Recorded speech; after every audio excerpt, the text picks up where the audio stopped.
बघा, शेवटी त्यांनी एकत्र यावं नाही यावं हा त्यांचा प्रश्न आहे. दसरा मेळावा आम्ही दरवर्षीसारखा यावर्षी साजरा करतोय आणि हा विचारांचा मेळावा असतो. बाळासाहेबांच्या विचारासाठी ते समर्पण असतं आणि त्याच्यामुळे आमचा दसरा मेळावा हा बाळासाहेबांच्या विचाराचा दसरा मेळावा आहे.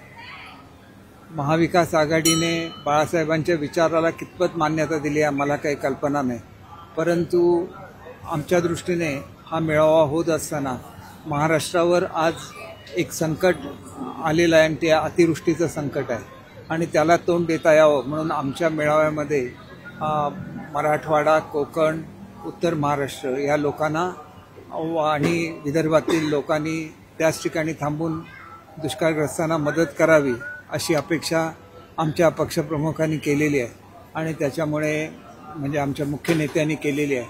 त्याच्यामुळे आमचे ठराविक लोक येतील आणि किती लोक आली तरी ती संख्या केवढी प्रचंड असते हे आपण बघितलेलं आहेच. त्याच्यामुळे भव्य असा दसरा मेळावा त्या ठिकाणी साजरा होईल. पावसाची परिस्थिती लक्षात घेता आपण NIC जे सेंटर आहे गोरेगावला त्याच्यामध्ये NEC नॅशनल एक्झिबिशन सेंटर आहे त्याच्यामध्ये हा मेळावा साजरा होईल. या मेळाव्यामध्ये एकमेकावर कुरकुडीच टीका टिप्पणी होत राहते? नाही, ह्याच्यामध्ये विचाराचं सोनं लुटलं जातं आणि ते बाळासाहेबांच्या विचाराचं असेल याची मी आपल्याला खात्री देतो. पूरग्रस्तांना मदत करण्यापेक्षा सरकारने कर्जमाफी करायला हवी, काय वाटतं? बघा, सरकार नेहमी शेतकऱ्यांच्या बरोबर राहिलेली आहे आणि त्याच्यामुळे आजच्या परिस्थितीमध्ये झालेल्या नुकसानीमध्ये मदत करणं हा सगळ्यात पहिला विषय आहे आणि हे करत असताना केंद्राची मदतसुद्धा आम्हाला मिळणार आहे आणि त्याच्यामुळे भरीव अशी आर्थिक मदत ही शेतकऱ्यांपर्यंत पोहोचेल आणि पूर्वीच्या काळात कधीही पोहोचली नाही एवढी मदत आमच्या काळामध्ये नेहमी शेतकऱ्यांना मिळत राहिलेली आहे. विधानसभेला कौल दिल्यानंतरही ठाकरेंकडून पुन्हा एकदा शिंदेना गद्दार म्हणून संबोधलं जाते, काय कसं वाटतं? शेवटी आपण कोण आहे ह्याचं सुद्धा जाणीव ठेवलं पाहिजे. लोकशाहीमध्ये सगळ्यात मोठं हा मतदार असतो आणि हा मतदार हा लोकशाहीचा राजा असतो. त्या राजाने एकदा कौल दिल्यानंतर इतर लोक काय म्हणतात ह्याला फारसं महत्त्व नसतं. खरी शिवसेना कुठली आहे याचा कौल मतदार राजांनी दिलेला आहे आणि खरे शिवसेनेचे विचार आणि बाळासाहेबांचे विचार कोणाबरोबर आहे याचा सुद्धा कौल हा महाराष्ट्राच्या जनतेने दिलेला आहे. त्याच्यामुळे तो कौल सगळ्यात मोठा आहे. काहीतरी चुकीचं बोलत राहायचं ही एक पद्धत झालेली आहे आणि असं बोलून आता लोक ह्या पद्धतीला कंटाळलेली आहेत. आपल्याला विकास कामं खूप चालू आहेत आणि विकासानेच खऱ्या अर्थाने अशा लोकांना उत्तर देता येतं. ओला दुष्काळ कधी त्याची जाहीर करतो का असं कधी होतं का अशी टीका जी आहे ती उद्धव ठाकरेंवर करण्यात आली, मात्र त्यांनीच आज फडणवीसांचं पत्र दाखवलंय ज्या पत्रामध्ये उल्लेख आहे की ओला दुष्काळ जाहीर करावा. एक गोष्ट अशी आहे की हा अधिकार हा मुख्यमंत्री महोदयांचा अधिकार आहे.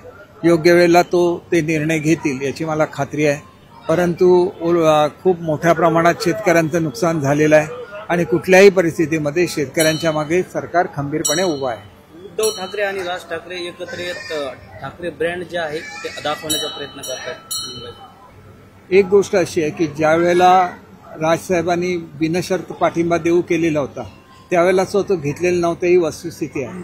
आज स्वतःची परिस्थिती खालावल्यानंतर गरज म्हणून ही युती होते का असा सुद्धा विचार लोकांच्या मनामध्ये येण्याची शक्यता असते आणि खरं तर त्या दृष्टीनेच त्यांनी योग्य ते त्याचं उत्तर सुद्धा दिलं पाहिजे. कारण आजपर्यंत राजसाहेबांवर अन्याय कोणाकडून झाला तो काय आमच्याकडून झालेला निश्चितपणे नव्हता आणि त्याच्यामुळे त्याचं उत्तर हे त्यांनी स्वतःच शोधलं पाहिजे आणि केवळ निवडणुकीपुरती युती होणं ठीक आहे, परंतु विचारांची सुद्धा युती व्हायला लागते आणि त्यामुळे मला असं वाटतं की बाळासाहेबांचा विचार हाच खरा शिवसेनेचा विचार आहे, महाराष्ट्राच्या हिताचा विचार आहे. आम्ही त्याच्यावर चालत राहू. राजसाहेबांशी नेहमीच आमचे सगळ्यांचे चांगले संबंध राहिलेले होते आणि ते याच्या पुढे सुद्धा तसेच राहतील याची मला खात्री आहे. मुंबई जर एकत्र आले तर त्याचा कितपत परिणाम महापालिका निवडणुकांवर होईल? मला वाटत नाही फारसा परिणाम होईल म्हणून. काही जी मतांची ठराविक पॉकेट्स आहेत तिथं तो परिणाम होऊ शकतो, परंतु तुम्ही सर्वसाधारणपणे एकंदरीत मुंबईचं वातावरण बघितलं तर काही शहरी भाग वगळता कुठेही हा प्रभाव फारसा जाणवणार नाही अशी आम्हाला तरी आज राजकीय एक विश्लेषक म्हणून वाटतं किंवा इतर राजकीय विश्लेषकांना तसंच वाटतं आणि त्याच्यामुळे मुंबईमध्ये जी कामं झालेली आहेत त्या पार्श्वभूमीवर विकासाला मुंबईतली लोक मतदान करतील याची मला स्वतःला खात्री आहे. म्हणजे अतिवृष्टीमुळे शेतकरी संकटात आहे, मग अशामध्ये शेतकऱ्यांवर भार दिला जातोय. ऊस दरामागे प्रतिटन 15 रुपये कपात करण्याचा निर्णय झालाय. म्हणजे कुठेतरी शेतकऱ्यांच्याच पैशातून पूरग्रस्तांना मदतीचं जे प्रयत्न आहे ते सरकार करत आहे. असं बिलकुल नाही आहे. सरकार स्वतः मोठी मदत आतापर्यंत करत आलेली आहे, याच्या पुढे सुद्धा करणार आहे आणि केंद्राकडून सुद्धा मदत मिळावी याच्यासाठी मुख्यमंत्री उपमुख्यमंत्री महोदयांनी वरिष्ठ नेत्यांची भेट घेतलेली आहे, पंतप्रधान महोदयांची घेतलेली आहे, अमित शहाजींची घेतलेली आहे आणि त्याच्यामुळे निश्चितपणे भरीव अशी आर्थिक मदत ही शेतकऱ्यांच्या मागे राहील. शेतकऱ्यांच्या मागे महाराष्ट्र शासन अगदी ठामपणे उभा आहे याची मी आपल्याला खात्री देतो. शेतकऱ्यांना काही मदत काही निर्मळ पिंपरी राहता तालुक्यात अशी परिस्थिती गोपीचंद पडळकरांची जीभ घसरते आहे. दुसऱ्यांदा देखील त्यांनी एक वक्तव्य केलं आहे. जयंत पाटील यांच्यासारखे ज्येष्ठ नेत्यावर त्यांनी चुकीचं वक्तव्य केलं आहे. नेमकं काय सल्ला तुम्ही द्याल? मला असं वाटतं की संयम पाळणं प्रत्येकाने आवश्यक आहे. आता आम्ही साईबाबांच्या भूमीमध्ये आहोत. श्रद्धा आणि सबुरीचा मंत्र साईबाबांनी पूर्ण महाराष्ट्राला, भारताला आणि जगाला दिला. तर आपण सुद्धा थोडंसं हे पथ्य पाळलं पाहिजे आणि प्रत्येकाचा राजकारणामध्ये मान ठेवायलाच लागतो. ते ठेवून राजकारण केलं तर खऱ्या अर्थाने महाराष्ट्राची परंपरा आपण जपली असा त्याचा अर्थ होईल. पूरग्रस्तांना साईबाबा संस्थानं 5 कोटी रुपये मदतीची घोषणा केलेली आहे. इतर काही देवस्थानांनी पण केलेली आहे. काय वाटतं, राज्यातील देवस्थानांनी, सर्वच देवस्थानांनी पुढाकार घ्यायला? निश्चितपणे आजची परिस्थिती अशी आहे की सर्वांनी एकत्र येऊन आज शेतकऱ्यांच्या मागे ठामपणे उभं राहणं आवश्यक आहे. सरकार तर उभं आहेच, पण हे जे पाऊल साईबाबा संस्थांनी उभारलेलं आहे, उचललेलं आहे, ते खरोखर कौतुकास्पद आहे. इतर धार्मिक स्थळांनी पण त्यांनी इतर धार्मिक स्थळांनी सुद्धा त्याचं अनुकरण करावं असं मला वाटतं.